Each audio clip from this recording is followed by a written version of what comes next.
அனைவருக்கும் வணக்கம்.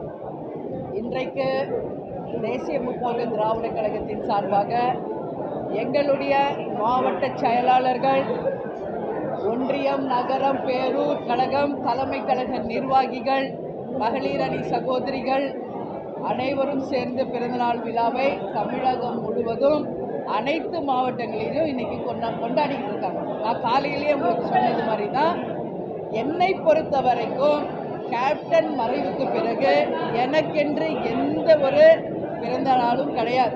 ஏன்னா கேப்டன் மறைந்த அன்னைக்கே என்னுடைய பர்சனலுடைய விருப்பு வெறுப்பு எல்லாமே அன்றைக்கே முடிஞ்சிருச்சு. நான் எவ்வளவோ சொன்னேன் இந்த விழாவெல்லாம் வேணான்னு. இருந்தாலும் அவங்களுடைய அன்பு கட்டளை, எல்லாரும் எங்களுக்காக நீங்கள் இந்த விழாவில் கலந்து கொள்ள வேண்டும் என்று எங்களுடைய சென்னை மாவட்ட கழக செயலாளர்கள், இன்றைக்கி இந்த விழாவில் கலந்து கொள்ள வந்திருக்கும் தமிழகத்தில் இருந்து வந்த அத்தனை மாவட்ட கழக செயலாளர்கள், எங்களுடைய கொள்கை பரப்பு செயலாளர், துறை செயலாளர்கள் பார்சாதி சுதீஷ், அதே மாதிரி அனைத்து ஒன்றியம், நகரம், பேரூர் கழகம், கிளை கழகம் எல்லாருக்கும் தமிழ்நாடு முழுக்க இந்த பிறந்தநாள் விழாவின் மூலமாக கேப்டன் எங்களுக்கு எப்போதுமே சொல்லி கொடுத்தது போல, ஒரு விழா என்றால் நம்மால் ஒரு 100 குடும்பத்துக்காவது உதவி செய்யணும் என்பதை எங்களுக்கு சொல்லி கொடுத்துட்டு போயிருக்காரு. அந்த வகையிலே இன்றைக்கு தமிழகம் முழுவதுமே அனைத்து மாவட்டங்களிலும் நலத்திட்ட உதவிகளும், அன்னதானமும், அதே போல கோவில்களில் சிறப்பு பூஜைகளும் செய்யப்படுகிறது. அது மட்டும் இல்லாமல் இன்றைக்கு பல்வேறு வகையான உதவிகளை இன்றைக்கு மக்களுக்கு கொடியேற்றுதல் மூலமாகவும் நலத்திட்ட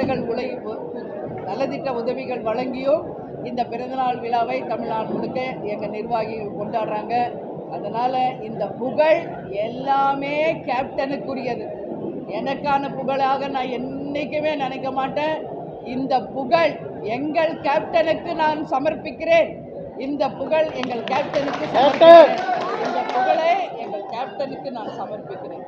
கேப்டன் இன்னைக்கு தெய்வமாக இருந்து எங்களை எல்லாம் வழி நடத்திக்கிட்டு இருக்காரு.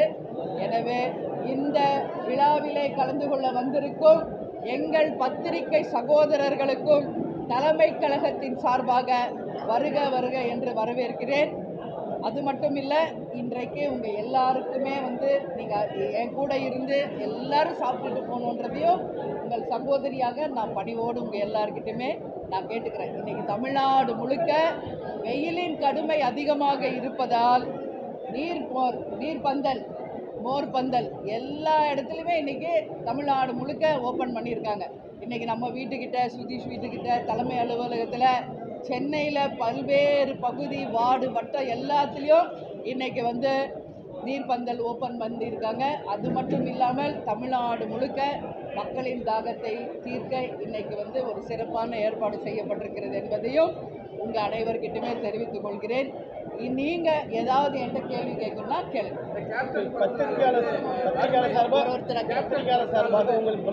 நன்றி நன்றி பத்திரிகையாளர் சார்பாக நன்றி சொன்ன எல்லாருக்கும் என் நன்றிகளை நான் தெரிவித்துக்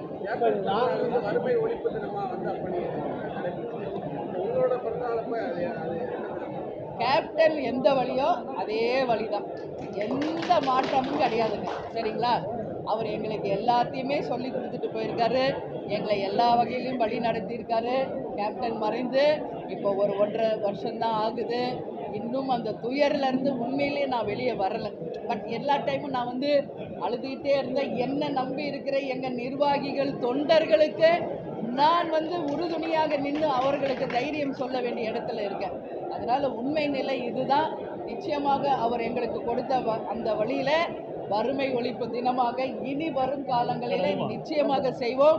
அதற்கான துவக்கமாக இன்றைக்கே பல நலத்திட்ட உதவிகளை நாம் வழங்கியிருக்கிறோம் என்பதையும் இந்த நேரத்தில் தெரிவித்துக் கொள்கிறோம். இப்போ நாங்கள் எப்போது தேமுதிகவுக்கு ராஜ்யசபா சீட்டு கொடுப்போம்னு சொன்னதா அதிமுக பொதுச்செயலாளர் எடப்பாடி பழனிசாமி கேள்வி எழுப்பியிருக்காரு. அதுக்கு உங்களோட பதில் என்ன? இங்கே தான் இந்த கேள்வியை முதல்ல கொடி ஏற்றுற அன்றைக்கி நீங்கள் எல்லாரும் கேட்டீங்க. மறுபடியும் அதே கேட்டுக்கிட்டு இருக்கீங்க. நான் பல்வேறு இடத்துல இதற்கான பதில் உங்களுக்கு நான் சொல்லிட்டேன். சரிங்களா? அதற்கு முன்னாடி நான் ஒரு விஷயத்தை உங்ககிட்ட நான் பதிய வைக்கிறேன். இன்றைக்கி என்னுடைய பிறந்த நாள் அப்படின்றதுனால முன்னாள் முதலமைச்சர், எதிர்க்கட்சி தலைவர் அண்ணன் எடப்பாடியார் அவர்கள் மனப்பூர்வமாக பிறந்தநாள் வாழ்த்துக்களை தெரிவித்திருக்கிறார். அது மட்டும் இல்லாமல் முன்னாள் அமைச்சர் வேலுமணி அவர்களும், பாஜகவினுடைய தலைவர் அண்ணாமலை அவர்களும், முன்னாள் கவர்னரும் என்னுடைய சகோதரியுமாகிய தமிழிசை சவுந்தரராஜன் அவர்களும், அன்பு அண்ணன் செங்கோட்டையன் அவர்களும், அதே போல எல்லாருமே அந்த வாழ்த்துக்களை தெரிவிச்சிருக்காங்க. அவங்க எல்லாருக்குமே இந்த பிரஸ் மூலமாக என்னுடைய நன்றிகளை இந்த நேரத்தில் நான் தெரிவித்துக் கொள்ள கடமைப்பட்டிருக்கிறேன். அதே மாதிரி அன்பு சகோதரர் சைதை துரைசுவாமி அவர்கள் என்னுடன் தொலைபேசியிலே நேரடியாக பேசி எனக்கு வாழ்த்து சொல்லியிருக்காரு. இன்னும் நிறைய பேர் வாழ்த்துக்களை தெரிவித்து கொண்டே இருக்காங்க. நாளைக்கு முழு விவரமாக எல்லாரும் வாழ்த்து சொன்ன அத்தனை பேருடைய பெயர் பட்டியலோடு அவர்களுக்கு நன்றி சொல்லும்போது பத்திரிகையாளர்களுக்கும் அதை நாங்கள் தெரிவிப்போம் என்பதை இல்லை, அது எப்பவுமே அவங்க தெரிவிக்கிறது தான். ஏன்னா அண்ணன் எடப்பாடியாரும் வேலுமணி அவர்களும், பாஜக அண்ணாமலை, என்னுடைய சகோதரி தமிழிசை, இது யூஸ்வலாக எப்பவும் விஷ் பண்ணுறது. அதனால் இந்த வாட்டியும் அவங்க விஷ் பண்ணியிருக்காங்க. அவர்களுடைய வாழ்த்துக்களை நான் மனப்பூர்வமாக ஏற்றுக்கொள்கிறேன். எதிர்கட்சிகள் எல்லாம் தமிழக பட்ஜெட்டை விமர்சனம் பண்ணும்போது தேமுதிக மட்டும் வரவேற்று அதுக்கு நான் தெளிவான பதிலை இதோட மதுரை ஏர்போர்ட்லேயும் பழனிலையும் நான் சொல்லியிருக்கேங்க. நல்லா நீங்கள் எல்லாரும் புரிஞ்சுக்கணும். 2006 எங்களுடைய தேர்தல் அறிக்கை புத்தகம் உங்களுக்கு காமிக்கிறதுக்கு தான் இதை கொண்டு வந்து இங்கே வச்சுருக்கேன். 2006 சற்றேறக்குரிய 19 வருஷம் ஆச்சு இந்த முதல் தேர்தல் அறிக்கை.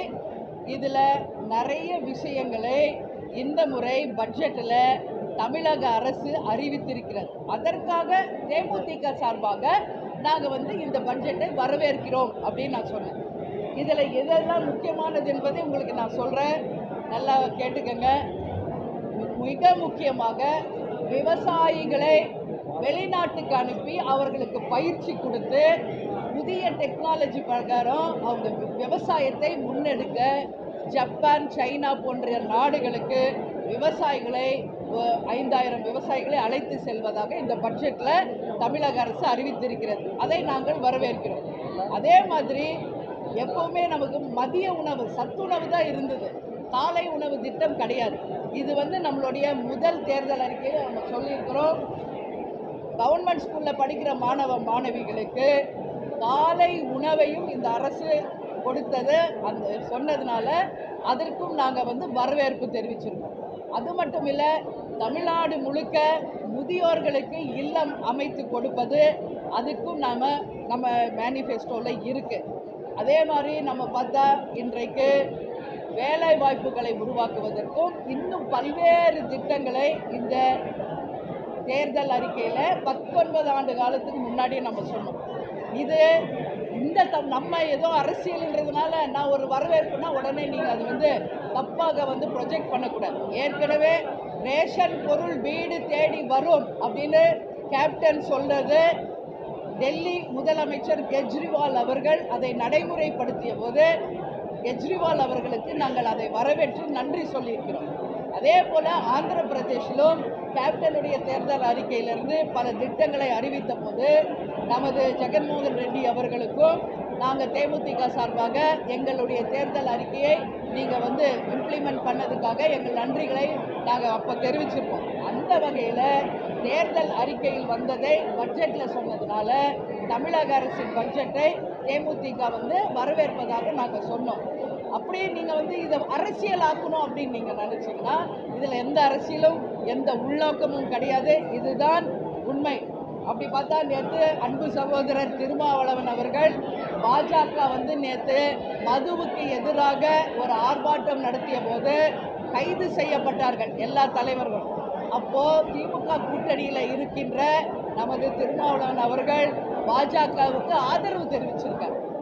உடனே கூட்டணி மாறுதா, இது அடுத்த கூட்டணிக்காகவா அப்படின்னு நீங்கள் ஒரே ஃபோக்கஸில் பார்க்காதீங்க. ஒரு நல்ல விஷயம் நடந்தால் நம்ம வரவேற்கிறோம். அதே தவறுகள் நடக்கும்போது அதை சுட்டி காட்டவும் செய்கிறோம். இதுதான் உண்மை நிலை. அதனால் இன்றைக்கி அண்ணன் இபிஎஸ் அவர்களும் ஓபிஎஸ் அவர்களும் நேற்று சட்டசபையில் பேசியிருக்காங்க. அதே போல் அமைச்சர் செங்கோட்டையன் அவர்களும் இபிஎஸும் பேசியிருக்காங்க. இதெல்லாம் வந்து நட்பு ரீதியாக இது கலந்து பேசிக்கிறது தான்.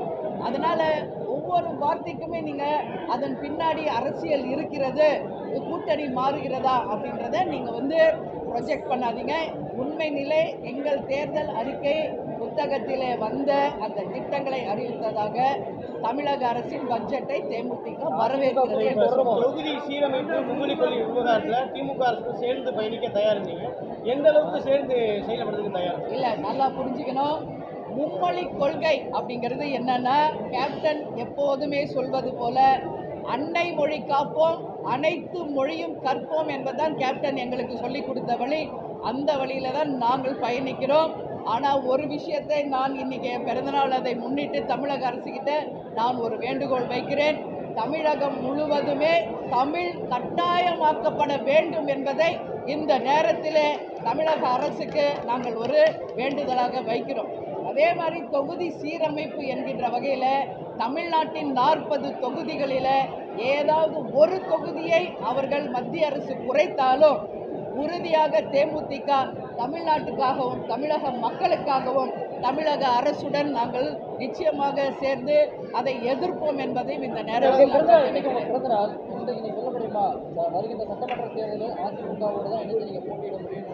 இன்னும் ஒரு வருஷம் இருக்குது. அது இன்றைக்கே நான் சொல்லிட முடியாது. இன்னும் அடுத்த பிறந்த நாள் வரப்போகுது, அடுத்த மார்ச் 18. அன்னைக்கு இந்த கேள்வியை நீங்கள் கேட்டிங்கன்னா அதற்கான தெளிவான பதில் நான் சொல்லுவேன். சரிங்களா? அதனால் இன்னும் ஒரு வருஷம் இருக்குது, கொஞ்சம் பொறுத்து.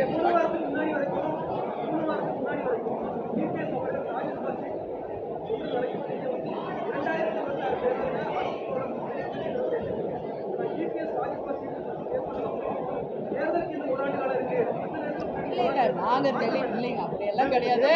நான் ஒரு விஷயம் தெளிவாக தான் இருக்கோம். சரிங்களா? 234 தொகுதிகளிலும் நாங்கள் அங்கம் வகிக்கும் கூட்டணி வெற்றி பெறும். அதில் எந்த மாற்று கருத்தும் கிடையாது.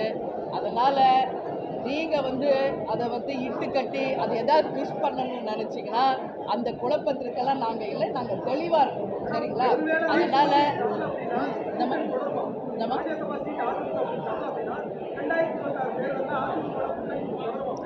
2026 மார்ச் 18 என்னுடைய பிறந்த நாள் அன்றைக்கு அதை நான் உறுதியாக உங்களுக்கு நான் தெரிவிக்கிறேன்.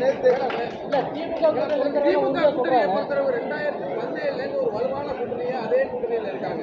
ஆனா அதிமுக கூட்டணி பாஜக கூட்டணிங்கிறது ஒரு தேர்தலுக்கான கூட்டணியா இருக்கு. ஒவ்வொரு தேர்தலையும் கூட்டணி மாறிட்டே இருக்கு. அந்த நிலைப்பாடுக்கான காரணம் என்ன நினைக்கிறீங்க?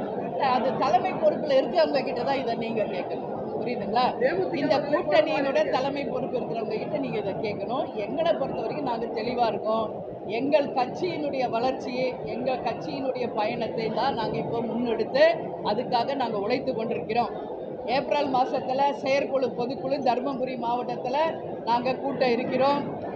பல முக்கியமான பதவிகள் நிறைய அன்னைக்கு அறிவிக்க இருக்கிறோம். 234 தொகுதிகளுக்கும் தொகுதி பொறுப்பாளர்களை அறிவிக்க இருக்கிறோம்.